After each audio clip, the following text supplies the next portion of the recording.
Land ಸರ್ವೇರ್ದು ಏನಂದರೆ ಇದು major mistake, ಒಂದು ಸಣ್ಣ ಪುಟ್ಟ ಮಿಸ್ಟೇಕ್ ಅಲ್ಲ, ಮೇಜರ್ ಮಿಸ್ಟೇಕು. ನೋಟಿಫಿಕೇಶನ್ ಆಗಿ ಇಷ್ಟೊತ್ತಿಗೆ ಎಕ್ಸಾಮ್ಸ್ ಕಂಡಕ್ಟ್ ಮಾಡಿದರೆ ಇಷ್ಟೊತ್ತಿಗೆ ಯಾವುದೋ ಪ್ರಾಬ್ಲಮ್ಸೇ ಕ್ರಿಯೇಟ್ ಆಗ್ತಿರಲಿಲ್ಲ. ಇಲ್ಲಿ ಎಷ್ಟೊಂದು ಜನಕ್ಕೆ ಪ್ರಾಬ್ಲಮ್ಸ್ ಕ್ರಿಯೇಟ್ ಆಗಿದೆ. ಫಸ್ಟು PUC ಅವಕಾಶ ಮಾಡಿಕೊಟ್ಟಿದ್ರು, PUC ಮೇಲೆ ನಾವು ಅಪ್ಲಿಕೇಶನ್ ಕರೆದಿದ್ದು. ಅದಾದಮೇಲೆ ಇವಾಗ ಏನಪ್ಪ ಅಂದರೆ C&R ರೂಲು ಸುಮಾರು 2-3 ವರ್ಷದಿಂದ ಅವ್ರು ಏನು ಪ್ರಿಪ್ರೇಷನ್ ಮಾಡಿಕೊಂಡು C&R ರೂಲು ಇವಾಗ ಅದನ್ನು ಇಂಪ್ಲಿಮೆಂಟ್ ಮಾಡಬೇಕು ಅಂತ ಹೇಳ್ಬಿಟ್ಟು C&R ರೂಲ್ ಬಿಟ್ಟು ಇವಾಗ ಅಬ್ಜೆಕ್ಷನ್ ಬಿಟ್ಟಿದ್ದಾರೆ.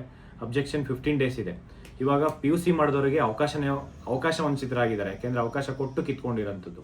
ಇದು ಯಾವುದೇ ಕಾರಣಕ್ಕೂ ಇದು ಜಸ್ಟಿಸ್ ಅಲ್ಲ. ಯಾಕೆಂದರೆ ಸಾವಿರಾರು ಜನ ವಿದ್ಯಾರ್ಥಿಗಳು ಸುಮಾರು 3-4 ವರ್ಷದಿಂದ ಕಷ್ಟಪಟ್ಟು ಓದ್ತಾ ಇದ್ದವ್ರಿಗೆ ನ್ಯಾಯ ಸಿಗಬೇಕು ಅಂತ ಹೇಳ್ಬಿಟ್ಟು ನಾವು ಕಂಟಿನ್ಯೂಸ್ ಆಗಿ ಎಲ್ಲ ಮಿನಿಸ್ಟ್ರಿಗಿರ್ಬೋದು, MLAಗಳಿರ್ಬೋದು ಮತ್ತು ಡಿಪಾರ್ಟ್ಮೆಂಟ್, ಅದರಲ್ಲೂ ರಾಜೇಂದ್ರ ಕುಮಾರ್ ಕಟಾರಿಯಾ ಸರ್ಗೆ ಇವತ್ತು ಕೂಡ ಭೇಟಿ ಮಾಡಿ ಅವರು ಲೆಟ್ರು, ನೀವೇನು ತುಂಬ ಜನ ಸ್ಟೂಡೆಂಟ್ಸ್ PUC ಕನ್ಸಿಡರ್ ಮಾಡಬೇಕು, ಮತ್ತು ಮೆಕ್ಯಾನಿಕಲ್ ಇಂಜಿನಿಯರ್ ಇರ್ಬೋದು, ತ್ರಿಬಲ್ ಇರ್ಬೋದು, ಮತ್ತು ಇನ್ನು ಏನೇನು ಅಬ್ಜೆಕ್ಷನ್ ಇತ್ತು, ಏನೇನು ಇಶ್ಯೂಸ್ ಇತ್ತು ಎಲ್ಲನೂ ಅವ್ರ ಗಮನಕ್ಕೆ ತೊಗೊಂಬಂದಿದ್ದೀವಿ.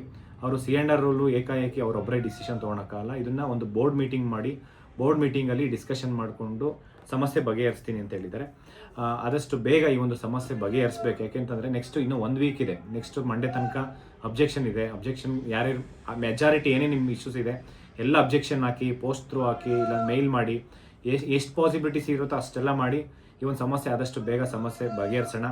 ಇದಕ್ಕೆಲ್ಲ ಏನು ಸಹಕರಿಸಿದ್ದೀರಾ ಎಲ್ಲ ವಿದ್ಯಾರ್ಥಿಗಳು, ತುಂಬ ಜನ ಕಂಟಿನ್ಯೂಸ್ ಆಗಿ MS ಬಿಲ್ಡಿಂಗ್ ಬಂದು ನಮಗೆ ಸಪೋರ್ಟ್ ಮಾಡಿದ್ದೀರಾ, ಎಲ್ರಿಗೂ ಧನ್ಯವಾದ. ಈ ಸಮಸ್ಯೆನ 100% ಹೇಳ್ತೀನಿ, ಅವರು ಅವಕಾಶ ಕೊಡಲೇಬೇಕು. ಯಾಕೆಂದರೆ ಅವಕಾಶ ಕೊಟ್ಟು ಕಿತ್ಕೊಳ್ಳೋಂಥ ರೈಟ್ಸ್ ಅವ್ರಿಗಿಲ್ಲ. ನಾವಂತೂ ಸುಮ್ಮನೆ ಇರಲ್ಲ, ಇದ್ರ ಬಗ್ಗೆ ಫೈಟ್ ಮಾಡ್ತಾ ಇದ್ದೀವಿ. ಎಲ್ಲ ಸಚಿವರು ಗಮನಕ್ಕೆ ತೊಗೊಂಬಂದಿದ್ದೀವಿ. ಮತ್ತು ಈವನ್ ಪ್ರಿಯಾಂಕ್ ಖರ್ಗೆ ಸರ್ ಕೂಡ ನಮಗೆ ತುಂಬ ಪಾಸಿಟಿವ್ ರೆಸ್ಪಾನ್ಸ್ ಮಾಡಿ, ಯಾಕೆಂದರೆ ಇವಾಗ ಹೋಮ್ ಇಲಾಖೆಗೆ ಅವರೇ ACS ಇದ್ದಾರೆ. ಹಂಗಾಗಿ ಅವರು ಕೂಡ ಅವ್ರ ಜೊತೆ ಚರ್ಚೆ ಮಾಡಿ ಫಸ್ಟ್ ಅವರೇ ಆಲ್ಮೋಸ್ಟ್ ನಾನು ಮಾತಾಡ್ತೀನಿ ಅಂತ ಹೇಳಿದ್ರು. ಅವ್ರಿಗೂ ಅಷ್ಟೆಲ್ಲ ವಿದ್ಯಾರ್ಥಿಗಳ ಪರವಾಗಿ ಅವ್ರಿಗೆ ಧನ್ಯವಾದ ತಿಳಿಸ್ತಾ, ಈ ಒಂದು ವಿಚಾರನ ತುಂಬ ಗಂಭೀರವಾಗಿ ತೊಗೊಬೇಕು.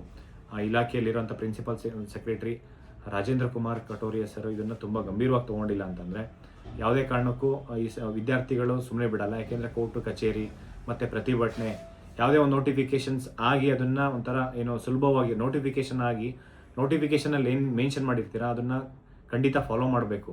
ಹಾಗಾಗಿ C&R ರೂಲ್ ಇರ್ಬೋದು, ನೋಟಿಫಿಕೇಷನ್ಸ್ ಇರ್ಬೋದು, ಯಾವುದೇ ಕಾರಣಕ್ಕೂ ಯಾವ ಇಲಾಖೆಯನ್ನು ಮಿಸ್ಟೇಕ್ ಮಾಡಬಾರ್ದು. ಯಾಕೆಂದರೆ ಪ್ರತಿ ಒಂದು ಜಾಬು ಇಂಪಾರ್ಟೆಂಟು ಮತ್ತು ಪ್ರತಿ ಒಂದು ಕ್ಯಾಂಡಿಡೇಟು ಇಂಪಾರ್ಟೆಂಟ್ ಆಗ್ತಾರೆ.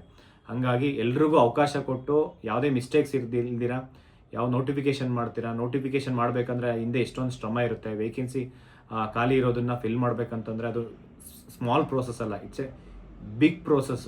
ಯೂಜ್ ರಿಸ್ಕ್ ತೊಗೊಬೇಕು. ಡಿಪಾರ್ಟ್ಮೆಂಟ್ ಇರ್ಬೋದು, ರೆಕ್ರೂಟ್ಮೆಂಟ್ ಬೋರ್ಡ್ ಇರ್ಬೋದು, ಮತ್ತು ಎಲ್ಲ ಸಂಘಟನೆಗಳು ಸುಮ್ಮನೆ ಕಷ್ಟಪಡಲ್ಲ.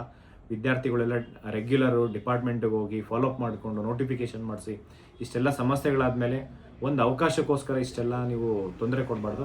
ಇದನ್ನು ಇಮ್ಮಿಡಿಯೇಟ್ ಈ ಒಂದು ಸಮಸ್ಯೆನ ಸಾಲ್ವ್ ಮಾಡಬೇಕಂತ ಹೇಳ್ಬಿಟ್ಟು ಮನವಿ ಮಾಡ್ಕೊತೀನಿ. ಮಾಡಿಲ್ಲ ಅಂತಂದರೆ 100% ನಾವಂತೂ ಸುಮ್ಮನೆ ಇರಲ್ಲ. ಎಲ್ಲ ವಿದ್ಯಾರ್ಥಿಗಳಿಗೆ ಮತ್ತೊಮ್ಮೆ ನಿಮಗೆ ಧನ್ಯವಾದ ತಿಳಿಸ್ತಾ, ಎಲ್ಲರೂ ಒಳ್ಳೆಯದಾಗಲಿ. Thank you so much. ನಮಸ್ಕಾರ.